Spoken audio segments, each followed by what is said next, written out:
What's up and what's going on, everybody? Welcome back to the channel. My name is Rex if you don't know, and this is the first video of an entire series that I'm doing. A series where I'll be taking multiple touring cars from the past, the present, and not the future over to a modern day carpet track. In this first episode, we'll be talking about the TA03RS. If you don't know what the Tamiya TA03RS is, it's a four-wheel drive belt-driven chassis that's actually got a shorter wheelbase than your standard 257mm touring car wheelbase. It's also got a mid-rear mounted motor. Alright, so this won't be a build video. Mad Mustang RC already has a build series out on this chassis if you want to check him out. What I'm going to be doing is talking about what I did different, how I set up for the track, and then what happened at the track in order for me to make this thing actually drive the way it should be driving. Or I should say, the way it could be driving. The way it did drive. Anyway, let's get to it. Alright, getting into it. So the TA03 chassis specifically isn't new, but this one is, the RS version, which has a 237mm wheelbase as opposed to 257. And that is a shorter wheelbase because they're using this Porsche body, this legendary Le Mans Porsche body on it. I left it white because originally bringing it to the track, I thought I'd be smashing it up, but I didn't actually smash it up so bad. So now I'm thinking I might order some decals for this. We'll see. Okay, getting into the chassis now. I run Dean's plugs on everything. And for the ESC, I'll be using a Tamiya TBLE04S that came with one of the new kits I got. I don't know. This didn't come with any electronics other than a motor. Using the Futaba fast radio system and an Amazon special servo. The motor is a Sport Tune motor. Original pinion that came on this was a 14 tooth, so I bumped it up now to a 19 tooth pinion. Batteries I've got are 2 NIMS and 2 Wolf Reedy lipos. All of them are 3000 milliamp. When building the diffs, I locked the front diff and made it a spool. From my experience of any on-road racing and what I hear from people, you always want to lock that front diff and make it a spool anyway. The rear, I just stuck in a lot of anti-wear grease, try to make it pretty thick and smooth. You don't want it open, but you also don't want it too tight. I don't know exactly how this is going to handle while I'm building this and before I take it out. It's always a fun surprise, but we'll find out. The shocks are filled with oil, and I've used the largest spacer that the kit provides you with. Hopefully that works fine. It does move a lot. It's very soft, so I have a feeling it is going to traction roll, especially with grippy tires. I don't want to run tires that aren't too grippy because you really don't want to slide all over the place either. So that's you got to find a balance, a happy medium. I did notice provisions for sway bars at the back here in the front, and I do wish that it had that. This FRP center spine chassis brace is pretty cool, but it still leaves the chassis to be quite flexy, which isn't too bad. At the front here, a quick tip, I used a 1mm shim. They ask you to leave a 1mm space there, but unless you've got a really small vernier caliper or a digital caliper or something that'll you stick in there, just go ahead and use a shim, a 1mm shim, that guarantees that you've got a 1mm space there. I had a lot of fun building this kit.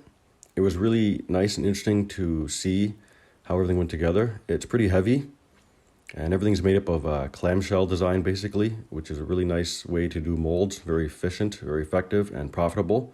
Easy to maintain. So I can see how they balanced trying to make a fun kit and a cool looking car, all with moldability, manufacturing procedure, a good manufacturing process. The belt is, I don't know if it's tight or it's loose. I'll have somebody else check that, but I'm pretty sure it's fine. I do have a few other belt drive vehicles, but I can never really tell if it's tight or loose. For the track, I will not be using the Tamiya tires. I'll be using these Jaycos. JACO.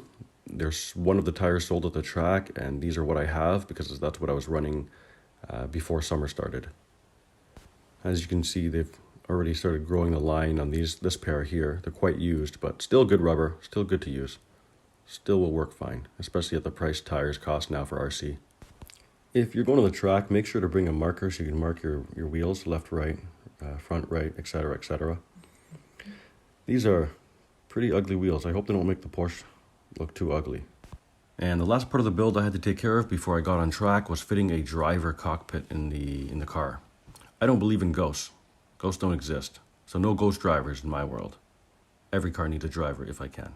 Unless I haven't gotten to it yet. Anyhow, I would like to introduce you to our Porsche team driver, Fantabio Eloquencio. We are proud to have Fantabio join our team. We have no idea where he came from. He just showed up one day, so we stuck him in the race car. I hope he does well. And last and next thing I'm going to show you here is how I prevented it from traction rolling non-stop. All right, so I've already gone to the track and I've come back home already, and this is the final setup. I did go through a few things. When I got out there, it was traction rolling like crazy. Traction flipping, grip flipping, traction rolling, and that's because everything was so soft and it kept on leaning back and forth and lifting things and allowing everything to move.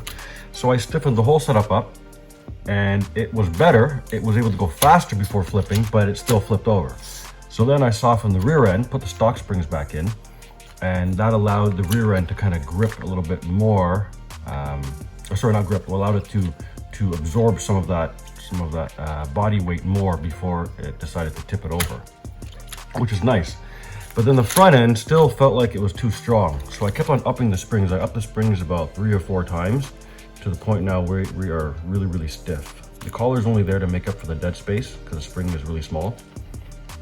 The collar back here is also, nope, this collar back here is not making up for dead space, only some, but it's also adding a preload to this soft suspension. I had to add a preload because when I put the stock springs back in without collars, the ride height was too low and it was dragging the rear end. That's what I had to change with the springs. The shock oil is still the hard oil that came with the kit. I did play around with spacers on the shock shaft inside the shock in order to adjust ride height, but I found that I really couldn't go too much lower and still have, I didn't have the spacers. There we go, that's what, I didn't have the right spacers to stick in there to get the right size. Another thing I tried also, so I originally had 1mm spacers in there to conform to what the kit has asked you for, but I wanted to try a little bit more toe out. So I replaced them with 1/2 mil spacers and I drove it. The reason why I did that was to also numb the front out.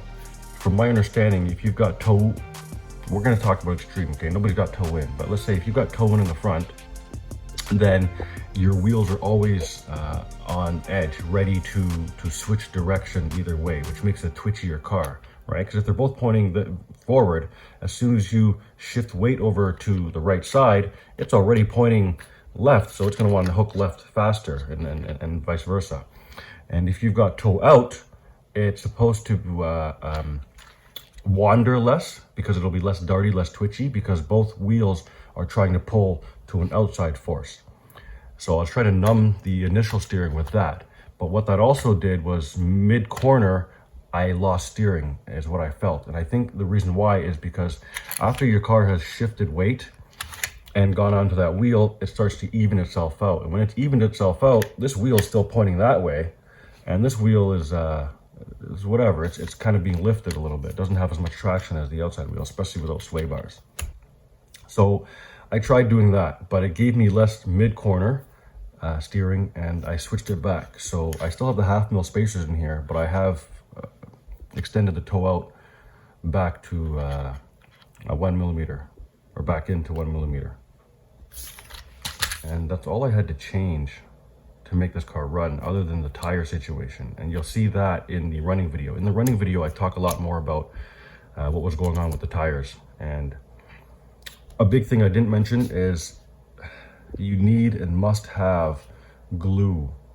You have to have glue on the sidewall of your tire all the way up to the very edge, because there's too much grip on that track. So when you start to turn and the tire rolls over, it catches hard and flips your car over. But if you've got glue there, stiffening the sidewall and allowing it to slide if it ever hits the glue, it gives just the perfect amount of traction. You'll see in the running video. Anyway, that's it for this video. That's a lot of rambling. I don't even know if you guys wanted to hear that, but I try to put information in here. And go watch the running video. It's probably uploading right now. Peace out.